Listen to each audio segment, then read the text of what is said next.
Hi friends, வாங்க மக்களே. இன்றைக்கி நம்ம யூடியூப் சேனலில் என்ன வீடியோ பார்க்குறோம் பார்த்தீங்கன்னாக்கா, இந்தியன் ரயில்வே ஃபினான்ஸ் கார்ப்பரேஷன் லிமிடெட்ல உங்களுக்கு வந்து வேகன்சி அனௌன்ஸ் பண்ணியிருக்காங்க. ஐஆர்எஃப்சி, ஓகேங்களா. ஸோ அது வந்து பார்த்தீங்கன்னாக்கா வேகன்சி அனௌன்ஸ் பண்ணியிருக்காங்க. என்னென்ன வேகன்சி இருக்குதுன்னு பார்த்தீங்கன்னாக்கா, அசிஸ்டன்ட் மேனேஜர் கொடுத்துருக்காங்க. ஃபினான்ஸ் டிபார்ட்மெண்ட் அசிஸ்டண்டாக கொடுத்துருக்காங்க. ஸோ டபுள் வேகன்சி கொடுத்துருக்காங்க. இது வந்து ஆன்லைனில் அப்ளை பண்ணுற மாதிரி கொடுத்துருக்காங்க. இதுக்கான ஓப்பனிங் டேட் பார்த்தீங்கன்னாக்கா 4/4/2026 கொடுத்துருக்காங்க. கடைசி டேட் பார்த்தீங்கன்னாக்கா 1/5/2026 கொடுத்துருக்காங்க. டென்டன்டிவாக பார்த்தா சிபிடி, அதாவது கம்ப்யூட்டர் பேஸ்ட் டெஸ்ட் தான் உங்களுக்கு கொடுத்துருக்காங்க. அதாவது டென்டன்டிவ் தற்காலிகமான ஒரு ஷெடியூல் கொடுத்துருக்காங்க. ஜூன் 2026 கொடுத்துருக்காங்க. அந்த டேட் வந்து சேஞ்ச் ஆகலாம், இல்லை அதில் எவ்வளோ வைக்கலாம் நீங்கள். ஸோ நீங்கள் அதுக்கு தகுந்த மாதிரி ப்ரிப்பேர் பண்ணிக்கோங்க நீங்கள். ஸோ உங்களுக்கு அந்த அசிஸ்டன்ட் வந்து பார்த்தீங்கன்னா கொடுத்துருக்க NE5 ஒரு லெவல் கொடுத்துருக்காங்க. அதுக்கான சம்பளம் பார்த்தீங்கன்னாக்கா 21,000 ஸ்டார்ட் பண்ணுறாங்க உங்களுக்கு. ஸோ அது வந்து குவாலிஃபிகேஷன் பார்த்தீங்கன்னாக்கா டிகிரி முடிச்சிருக்கணும் கம்பல்சரி சொல்லியிருக்கிறாங்க. 60% மார்க்ல கண்டிப்பாக முடிச்சிருக்கணும்னு சொல்லியிருக்காங்க. அதுக்கான ஏஜ் ரிலாக்ஸேஷன் பார்த்தீங்கன்னாக்கா 18 30 சொல்லியிருக்கிறாங்க. ஸோ நெக்ஸ்ட்டு பார்த்தீங்கன்னாக்கா அதிலே வந்து இன்டர்மீடியட்லேருந்து சிஏ படிச்சிருக்கிறவங்க, இல்லை சிஎஸ் படிச்சிருக்கிறவங்க அவங்களும் அப்ளை பண்ணலாம் சொல்லியிருக்கிறாங்க. ஸோ விருப்பம் இருக்கவங்க கண்டிப்பாக அப்ளை பண்ணி யூஸ் பண்ணிக்கலாம்.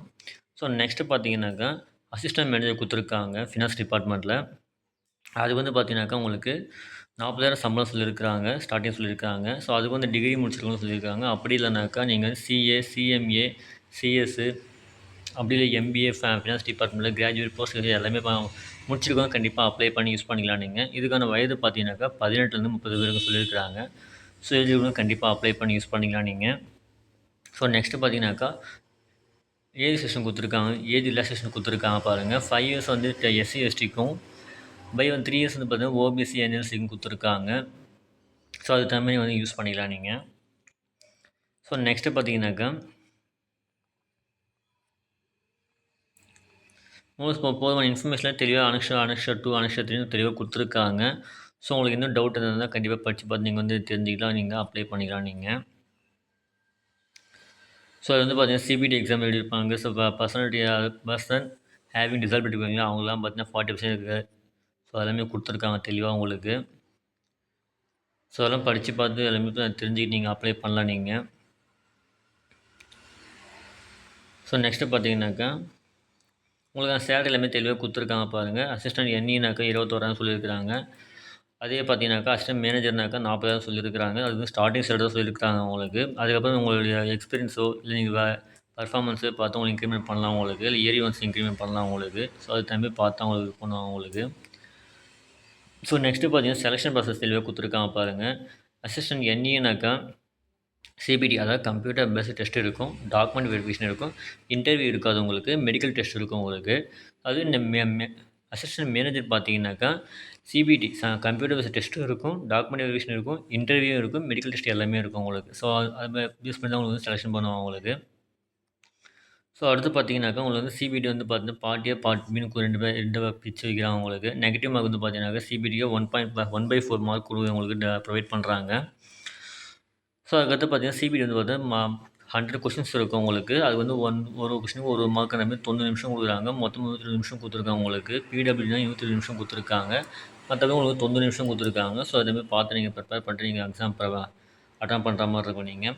ஸோ அது சிபிடி சிலபஸ் கொடுத்துருக்காங்க பாருங்கள். மேத்தமெட்டிக்ஸ் நியூமெரிக்கல் அபிலிட்டி வந்து பார்த்தீங்கன்னா 20 மார்க் கொடுத்துருக்காங்க. ஜென்ரல் அவேர்னஸ் பார்த்தீங்கன்னா 10 மார்க் கொடுத்துருக்காங்க. லாஜிக்கல் ரீசனிங் பார்த்தீங்கன்னாக்கா ஜென்ரல் இன்டெலிஜென்ஸ் கொடுத்துருக்காங்க, 10 மார்க் கொடுத்துருக்காங்க. அதுக்கப்புறம் ஐஆர்எஃப்சியோ, அதாவது ரயில்வே பற்றி அபவுட் அதோடைய நாலேஜ் உங்களுக்கு என்ன தெரியுன்ற மாதிரி கேட்டு 10 மார்க் கொடுத்துருக்காங்க. மொத்தமாக 50 மார்க் கொடுத்துருக்காங்க உங்களுக்கு. ஸோ அது தம்பி நீங்கள் ப்ரிப்பேர் பண்ணிக்கணும் நீங்கள். அதே சம்திங் இப்போ சிபிடி வந்து பார்ட் பியில் வந்து பார்த்தீங்கன்னாக்கா உங்களுக்கு தெளிவாக கொடுத்துருக்காங்க பாருங்கள். என்ஏ வந்து பார்த்தீங்கன்னாக்கா உங்களுக்கு கார்பரேட் அதாவது கார்பரேட் அக்கௌண்ட், இன்கம் டேக்ஸ் லா, இன்கம் டேக்ஸ் டைரக்ட் லா, கார்பரேட் லா. ஸோ பிஸ்னஸ் பொறுத்த வரைக்கும் அட்மினிஸ்ட்ரேட்டிவ், அக்கௌண்ட்ஸி, ஸோ அதெல்லாம் டோட்டலாக வச்சு உங்களுக்கு கொடுத்துருக்காங்க உங்களுக்கு. அது வந்து 50 மார்க் கொடுத்துருக்காங்க. அதுவே அசிஸ்டன்ட் மேனேஜர்னாக்கா அக்கௌண்டிங் அண்ட் ஸ்டாண்டர்ட் கொடுத்து அது ஒரு 50 மார்க் கொடுத்துருக்காங்க. ஸோ எல்லாம் டோட்டலாக அலோகேட் பண்ணி தான் உங்களுக்கு எல்லாமே பண்ணுவாங்க உங்களுக்கு. அதே ஃபினான்ஸ் டிபார்ட்மெண்ட்டில் பார்த்தீங்கன்னா finance reporting, financial management, financial professional ethics, cost of management எல்லாமே தெளிவாக கொடுத்துருக்காங்க. ஸோ அதில் நீங்கள் எல்லாமே ப்ரிப்பேர் பண்ணி அதுக்கு தான் நீங்கள் பண்ணுற மாதிரி இருக்கும் நீங்கள். ஸோ நெக்ஸ்ட்டு பார்த்தீங்கன்னாக்கா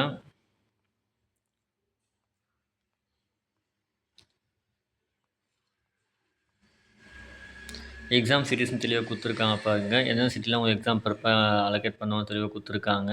சிபிடியை பொறுத்த வரைக்கும் பார்த்தோன்னா நியூ டெல்லி, கொல்கத்தா, மும்பை அண்டு சென்னை வந்து இண்டிபெண்டிவாக கொடுப்பாங்க உங்களுக்கு. ஸோ அது அப்படி பார்த்தீங்கன்னா நம்ம தமிழ்நாட்டுக்கு பார்த்தீங்கன்னாக்கா உங்களுக்கு சென்னை தான் கம்பல்சரி கொடுப்பாங்க உங்களுக்கு.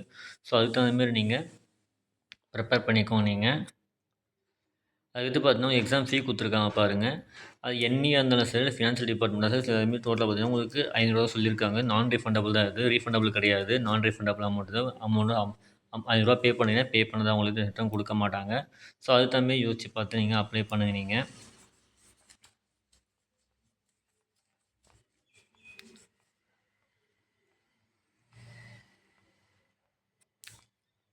ஸோ போதுமான விளக்கம் எல்லாமே தெளிவாக கொடுத்துருக்காங்க உங்களுக்கு. சரிங்களா?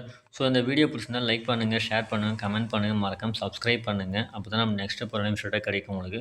யாரெல்லாம் தகுதி இருக்கீங்களோ கண்டிப்பாக அப்ளை பண்ணி யூஸ் பண்ணிக்கோங்க. இது வந்து கவர்மெண்ட் ஜாப் மாதிரி உங்களுக்கு இது. ஸோ அதனால் யூஸ் பண்ணிக்கோங்க. Thank you friends.